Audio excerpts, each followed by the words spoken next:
사도행전 3장 1절에서 12절까지 말씀입니다. 하나님의 일이 드러나는 기적이라는 제목으로 말씀 함께 나누겠습니다. 이제 사도행전 1장과 2장을 마치면서 그 1장은 바로 그 성령의 오심이었죠. 그리고 우리는 2장에서 그 성령의 임하심을 우리는 배웠습니다. 그래서 그 오순절, 해방과 자유의 때에 바로 그 성령의 충만함으로 이제 베드로가 그 오순절 설교, 구약의 율법으로 묶인 것들이 풀리고 열리는 그 살아있는 말씀, 그 말씀을 통해서 이제 하나님께 찬미와 감사로 구원받는 사람들이 점점 더 날마다 더해졌다. 이런 내용을 우리가 사도행전 1장, 2장을 통해서 배웠습니다.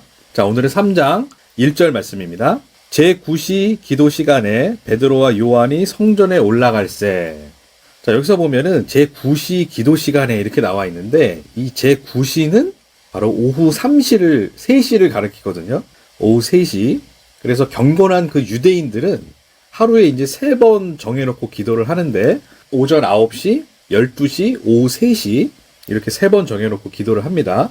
이거는 종교적 이제 관습으로서 그들이 끊임없이 꾸준하게 했던 그런 습관이었거든요. 근데 여기서 이제 보면은 이 기도 시간에 베드로와 요한이 성전에 올라갔다 이렇게 표현을 합니다. 자, 베드로와 요한, 예수님의 그 12제자 중에 이제 핵심 멤버로 활동을 하는 사람들인데 일단 이 베드로와 요한이 공통점이 많습니다. 일단 베드로와 요한은 어부 출신이죠, 둘 다. 그리고 메시아, 그리스도를 고대하던 자들이었고 또 예수의 제자였으며 그 죽음과 부활을 이제 증거하는 증인의 역할을 했습니다. 그리고 12제자 중에 이제 선봉장 역할을 했습니다. 바로 그 지도자였다라는 것이죠. 그래서 이 베드로와 요한이 이 두 인물이 이제 사도행전 초기 사역의 아주 중요한 핵심 인물들이거든요.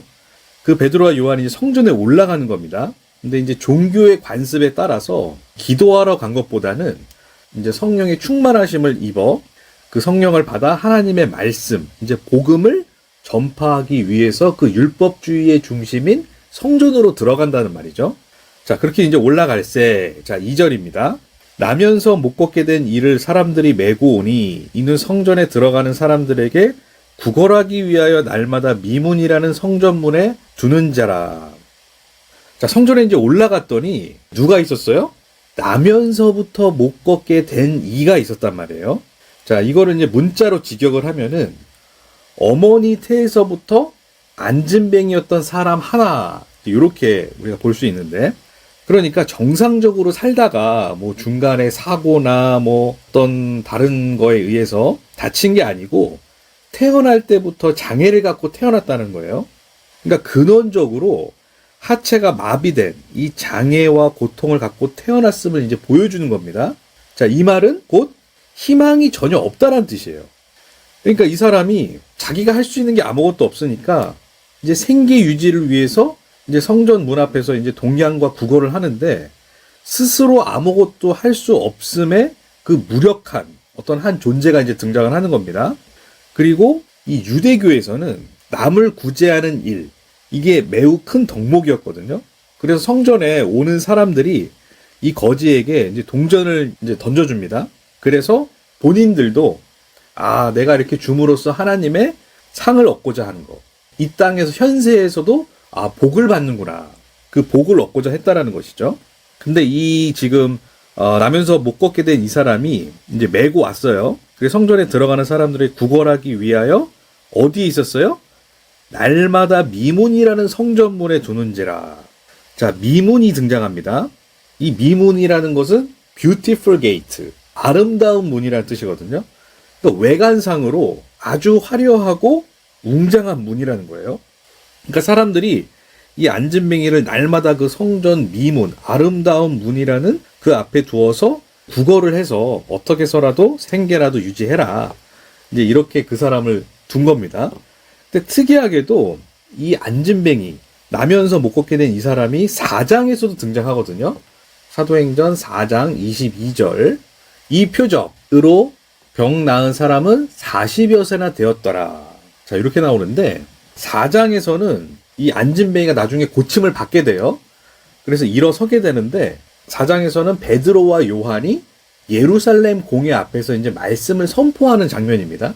그때 이 안진뱅이, 이 병 나은 사람이 바로 그 증인의 역할을 한단 말이에요. 근데 여기서도 보면은 이 표적으로 병 나은 사람이 40여사나 되었더라 이렇게 나오거든요. 그러니까 이 표적, 그 표적은 우리가 전에 공부했던 세메이온, 어떤 사인, 신호, 암시, 그 표적으로 이 병 나은 사람이 나이가 40세가 되었어요. 자, 요거는 이제 나중에 뒤에서 또 한번 언급을 하겠습니다. 자, 근데 이 사건이 당시에 단순히 어떤 성전 주변의 가난한 자, 거지가 많아서 그들을 도와줬다, 치료했다, 돌봐줬다에서만 끝나면 그냥 이 이야기, 에피소드는 교훈이며 착한 일, 선행으로 끝난단 말이에요. 하지만 이 일은 지금 배경이 성전이라는 그 하나님의 율법이 있는 곳에서 어떤 형식적이고 표면적, 피상적으로만 구제하고 도와주는 그런 외형적 형태에서 이제는 하나님의 성령을 받은 제자들이 똑같이 예수님의 공생애처럼 내면적, 본질적으로 그 안진뱅이를 구원하는 사건이란 말이에요. 이게 포인트라는 거죠. 그러니까 성경은 도덕, 윤리, 교훈, 착한 사람 되기가 아닙니다. 하나님의 은혜를 받아서 죽은 자가 살아나는 이야기란 말이에요, 이게. 3절입니다. 그가 베드로와 요한이 성전에 들어가려 함을 보고 구걸하거늘. 자, 나면서부터 못 걷는 이 안진뱅이가 이제 베드로와 요한한테도 똑같이 구걸을 한단 말이에요. 그러니까 자기 목숨을 연명하기 위해서 평상시대로 그런 물질적 동량을 지금 하는 거란 말이에요. 4절입니다. 베드로가 요한과 더불어 주목하여 이르되 우리를 보라 하니.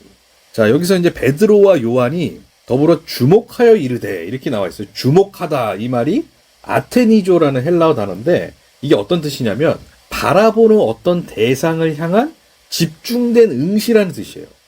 오로지 그것만 골똘하게 바라본다는 뜻이거든요. 그렇다면 지금 여기서 왜 베드로와 요한이 주목하여 보았을까? 물론 당연히 뭐 측은하고 불쌍해서 볼 수도 있겠죠. 하지만 현재 내재하는 성령의 인도로 말미암아 이제 그 안진뱅이에게 새 생명을 주기 위해서란 말이죠. 자, 그래서 지금까지 단지 한 푼의 돈을 동량하는 그 위치에서, 그 상태에서 아래 것, 이 땅의 삶이란 말이죠. 이제 하늘의 것을 보고 알고 구하라 라고 그렇게 촉구를 하는 것이에요, 지금. 그래서 주목하이르되 우리를 보라. 자, 5절입니다. 그가 그들에게서 무엇을 얻을까 하여 바라보거늘. 자, 무엇을 얻을까 하여 바라보거늘. 그러니까 이 안진뱅이도 역시 여전히 이 아래 것, 땅의 것을 지금 계속 원한단 말이에요. 그러니까 이 사람이 어떤 무슨 구원받을 준비가 되고 믿음이 있어서 본 게 아니라는 거죠. 평상시와는 다르게 뭔가 대단한 기적이나 병고침을 기대하고 그 믿음의 눈으로 쳐다본 게 역시 아니다라는 거예요. 그냥 똑같이 이 사람도 일상적으로 돈 몇 푼을 받으려고 본 것이에요. 그러니까 이런 구절을 해석하면서 구원받은 자들도 뭔가 대단한 택하심과 특별한 부르심을 받았다, 이게 아니란 말이죠. 이게 바로 유대 선민 사상이었잖아요. 이 사람들은 아니 내가 구원 안 받으면 누가 구원을 받겠어. 아니 내가 누군데 당연히 나는 구원 받지. 당연히 나는 천국 가지. 이렇게 얘기를 했단 말이에요. 근데 예수님은 이들을 향해서 뭐라 그러냐면 니들이 바로 마귀다 이렇게 얘기를 한단 말이에요. 요한복음 8장에서. 그들을 향해서 이렇게 얘기를 한단 말이죠. 그러니까 구원은 하나님의 일방적인 은혜라는 것이에요. 무조건적인 은혜다라는 것이죠. 그러니까 받는 그들도, 그 은혜를 받은 그들도 아무 조건이나 자격 없이 받는 게 은혜라는 거예요. 우리는 값없는 은혜, 이렇게 얘기를 많이 한단 말이죠. 6절입니다. 베드로가 이르되 은과 금은 내게 없거니와 내게 있는 이것을 내게 주노니 나사렛 예수 그리스도의 이름으로 일어나 걸으라 하고. 자, 6절에 보니까 베드로가 이르되 은과 금은 내게 없다. 자, 사실 이 안진뱅이가 원하는 게 이거 아니에요? 은과 금, 이 세상적 물질, 이걸 구했단 말이에요. 그래서 구걸을 했잖아요. 구걸을 했단 말이에요. 근데 여기서 보면은 베드로는 뭐라 그러냐면 그건 내게 없어. 이건 내게 없는데 그 은과 금, 세상적 물질, 이건 내게 없어. 그러니까 여기서 무슨 뭐 베드로한테 아니면 뭐 믿는 자들한테 청빈이나 청렴, 무소유 이런 거와는 다른 얘기입니다. 이 세상 거, 이 아래 거, 땅의 거, 이건 내게 없어. 이것으로는 당신을 살릴 수가 없어. 하지만 뭐라 그래요? 내게 있는 이것을 내게 주노니 나사렛 예수 그리스도의 이름으로 일어나 걸어라. 이렇게 나와 있습니다. 내게 있는 이것이 있어. 이것은 귀한 거, 소중한 거, 영원한 거, 하늘의 것이다. 이것을 내게 주노니 베드로가 준 것이 뭐예요? 바로 그 생명을 주었다라는 거예요. 생명. 그러면서 뭐라 그러죠? 나사렛 예수 그리스도의 이름으로 일어나 걸어라. 걸어라. 그러니까 나사렛 예수는 역사적 예수입니다. 인간 예수. 그 예수에서 예수 그리스도의 이름으로 죽고 부활한 그리스도 예수의 이름으로 이런 말이에요. 그 이름으로 일어나 걸어라. 그러니까 평생을 태생적으로 못 걸었던 자, 이거는 의학도 포기한 겁니다. 아예 불가능한 얘기예요. 근데 무엇으로 살리죠? 바로 예수 그리스도의 이름으로 그 앉은 자가 이제 일어나 걷게 되는 이 기적이 일어난 겁니다. 이것이 부활의 첫 열매인 예수 그리스도의 이름으로 이런 말이에요. 그러니까 이제 그 앉은 자 이런 뜻이 단순히 뭐 앉은 뱅이가 일어났다 이 말 속에 지금 의미가 있는 겁니다. 바로 죽음, 그 사망, 앉은 자 그 위치 자리에서 일어났다. 에게이로, 위로 서다라는 뜻이거든요. 부활했다. 부활로 다시 태어났다. 이런 말입니다. 자, 근데 아까 우리가 그 사도행전 4장 22절을 봤잖아요. 이 사람이 이 표적으로 그 세메이온, 이것도 하나의 암시, 어떤 신호란 말이에요. 그렇게 일어남을 통해서 지금 어떤 사인과 암시가 있는 거예요. 그게 뭐냐면 그가 바로 죽었다가 살아났다라는 걸 보여주는 거죠. 근데 이 사람의 나이가 보면 아까 4장 22절에 병 나은 사람은 40여 살이나 되었더라. 이게 40세란 뜻이거든요. 그러니까 성경에 이 40이라는 숫자가 많이 나오는데 대표적으로 구약에서 출애굽한 이스라엘 백성들이 40년 광야생활을 했죠. 그 40이라는 숫자의 뜻이 이 땅, 인생, 이 고난, 시험, 어떤 연단의 숫자라는 뜻이거든요. 그래서 신약에서도 예수님이 그 40일 동안 금식을 하셨잖아요. 마태복음 4장 1절에서 2절 말씀입니다. 그때에 예수께서 성령에게 이끌려 마귀에게 시험을 받으러 광야로 가사 40일을 밤낮으로 금식하신 후에 줄이신지라. 자, 여기서도 40이 등장합니다. 자, 예수님이 성령에게 이끌려서 마귀에게 시험 받으러 광야로 갔습니다. 그러니까 뭐 시험 받는 게 마귀가 우리를 조종해서 뭐 시험 받는다 이렇게도 뭐 얘기를 많이 하지만 귀신에 씌어서. 근데 성경은 뭐라 그러냐면 성령이 오히려 예수를 끌고 마귀에게 시험 받으러 광야로 던진 거란 말이에요. 그랬더니 40일을 밤낮으로 금식하셨다. 아까 40은 이 땅, 우리의 이 인생의 수입니다. 그 40이라는 인생의 수가 밤낮으로 어떻게 해요? 금식. 그러니까 먹을 게 없는 거란 말이에요. 이 인생에서는. 왜냐하면 하나님의 말씀이 생명인데 그 생명의 없음을 이렇게 표현을 하는 거란 말이에요. 40일을 밤낮으로 금식하셨다.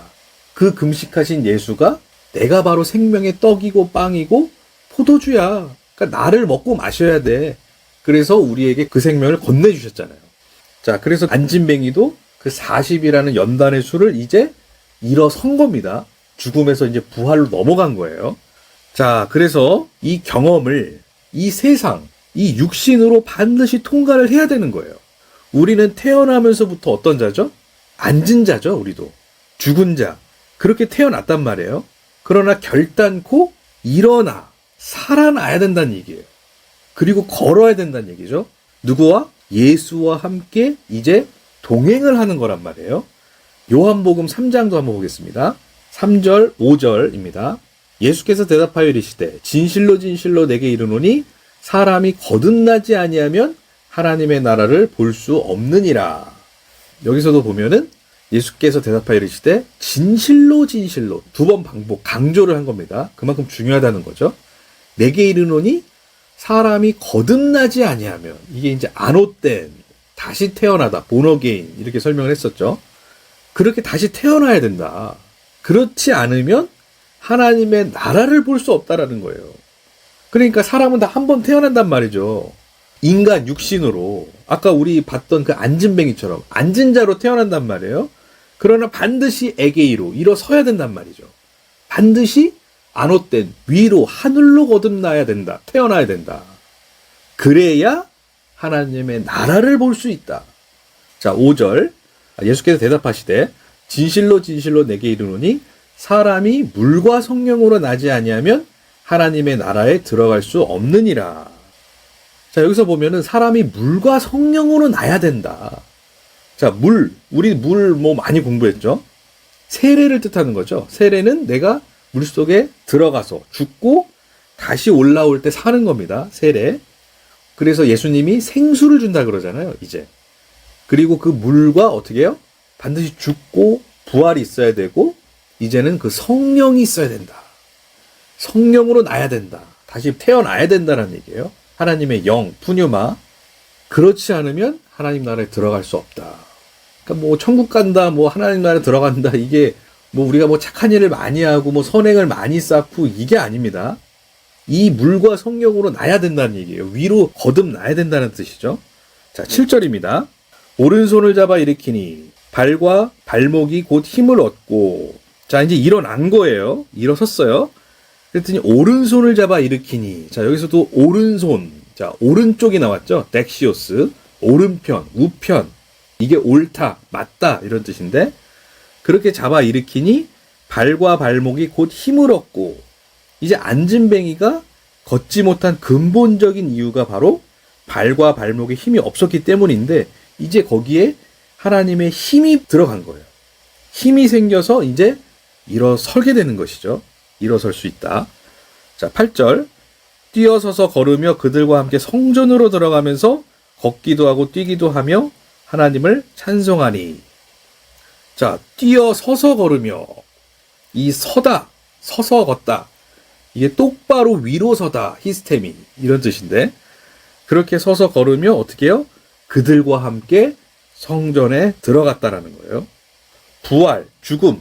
이 죽음과 부활의 경험을 통해서 예수 그리스도의 역할입니다. 베드로와 요한은 지금 그 역할을 하는 거예요. 그 예수 그리스도의 역할을 통해서 성전, 하나님의 집으로 이제 들어가는 내용입니다. 그래서 자유와 해방으로 이제 걷기도 하고 뛰기도 하는 거예요. 그래서 기쁨이 충만한 거죠. 그래서 하나님께 찬송하니. 하나님께 찬송한다. 프레이징가.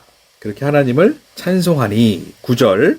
모든 백성이 그 걷는 것과 하나님을 찬송함을 보고. 이건 10절도 같이 하겠습니다.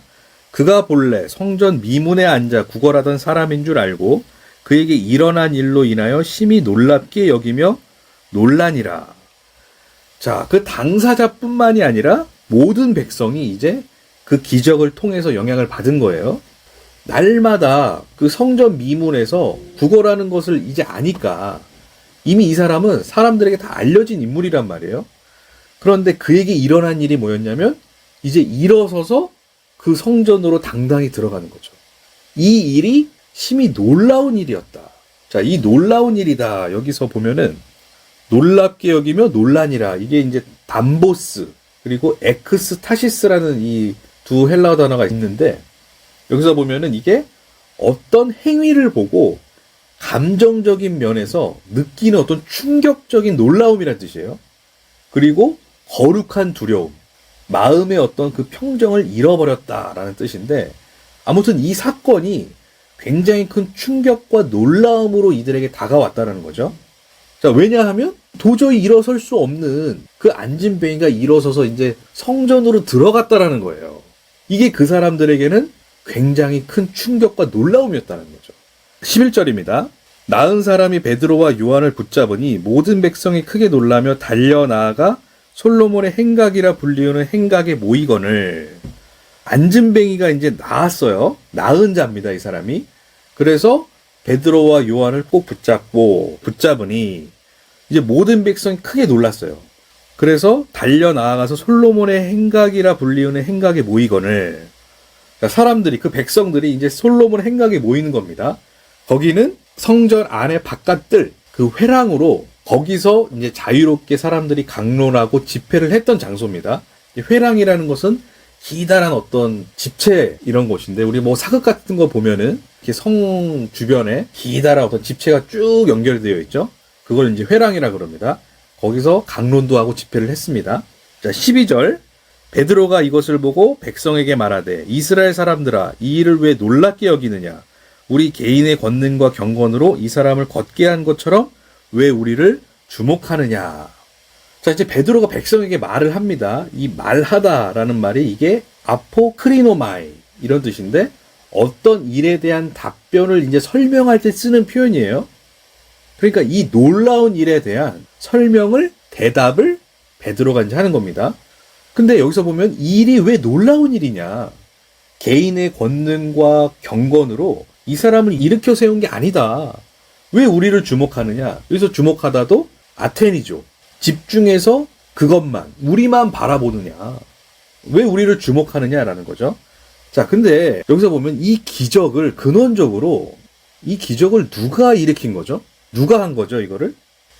외적으로는 지금 베드로와 요한이 말로, 말씀으로 먼저 선포하고 오른손을 잡고 일으켰단 말이에요. 그렇지만 총체적으로 하나님이 배경, 이 사건, 그 현실에서 이제 기적을 일으켰단 말이죠. 그러니까 베드로와 요한도 알고 있어요, 벌써. 이 일은 전부 하나님이 하셨다라는 것을. 그러니까 이게 진짜라는 거죠. 그러니까 예를 들어 교회에서 우리가 이제 간증을 이렇게 해도, 내가 뭐 교회를 몇 개 개척을 하고 몇 명을 전도하고 뭐 무슨 일을 했고 그래요. 다 좋은데 그 자리에서 보통은 하나님이 영광을 받는 게 아니고 대부분 그 사람이 주목과 영광을 받는단 말이에요. 대부분 거기 있는 성도들도 비교를 당한단 말이죠. 와, 저렇게 열심히 활동하고 선교하고 뭐 교회도 몇 개 개척을 해서 저렇게 저 사람은 나와서 간증을 하는데 나는 이게 뭔가, 나는 저 정도도 안 되는데, 나는 게 무의식적으로 그 안에서 분리가 일어난단 말이에요. 그러니까 간증이라는 것도 내가 한 일의 어떤 결과물을 얘기하는 게 아니란 말이죠. 이게 무슨 뭐 실적 발표도 아니고요. 그러니까 내가 얼마만큼 나의 죽음의 경험을 통해서, 그러니까 이게 자기 부인입니다. 이 자기 부인을 통하여 하나님의 은혜가 드러나는 게 간증이란 말이죠. 내가 죽음에서 건짐을 받고 살아난 이야기가 간증이라는 거예요. 그게 하나님이 살아계시다라는 증거이기 때문에. 그래서 지금 베드로가 왜 이 일을 놀랍게 여기느냐, 왜 우리를 주목하고 바라보느냐, 나는 못하지만 이 일은 하나님이 하셨다라는 거예요. 왜? 그분은 불가능이 없으시니까. 그러니까 제자들도 마찬가지로 우리도 예수 그리스도의 도구이며 심부름꾼이다라는 거예요. 그 도구를, 그 연장을 어떻게 사용하실지는 바로 하나님의 결정이며 뜻이다라는 거예요. 그 마음이다라는 거죠. 근데 반대로 이 거짓 선생과 선지자들은 자신을 강조하고 모든 영광을 다 받는단 말이에요, 자기들이. 왜? 자기가 그 신의 자리에 앉아서 모든 영광을 다 가져가는 거죠. 그러니까 우리는 그 자리가 아니라 모든 것이 하나님의 은혜입니다. 모든 것이 하나님의 수고요, 그분의 일입니다라고 우리는 고백을 하는 것입니다. 자, 그래서 이 기적의 목적은 바로 하나님의 일이 드러난다라는 거예요. 그래서 오늘의 제목도 제가 하나님의 일이 드러나는 기적 이렇게 얘기를 한 건데, 기적의 목적은 바로 그 하나님의 일이 드러나는 것이다. 그래서 예수 그리스도를 알아서 바로 죄의 용서와 은혜를 받는 것이다라는 거예요. 은혜를 받는 것이다. 기도하겠습니다. 하나님 아버지 감사합니다. 오늘 또 이 말씀을 통해서 바로 하나님의 일이 드러나는 그 기적, 이것을 통해서 나는 거기서 사라지고 바로 주님이 드러남을 우리는 공부를 했습니다. 사람들은 다 자기를 드러내고 싶어 합니다. 왜? 자기가 주인공이고 왕이기 때문입니다. 그러나 우리의 왕은 바로 주님이시기에, 우리 아버지시기에 그 주님이 드러나고 우리는 뒤로 감춰짐으로써 그것이 우리의 진짜 행복이며 기쁨이라는 사실. 왜? 우리가 바로 주님과 연합된 존재이기 때문에 그 사실을 우리에게 이 말씀으로 계속해서 끊임없이 가르쳐 주시옵소서. 감사드리며 예수 그리스도의 이름으로 기도합니다. 아멘.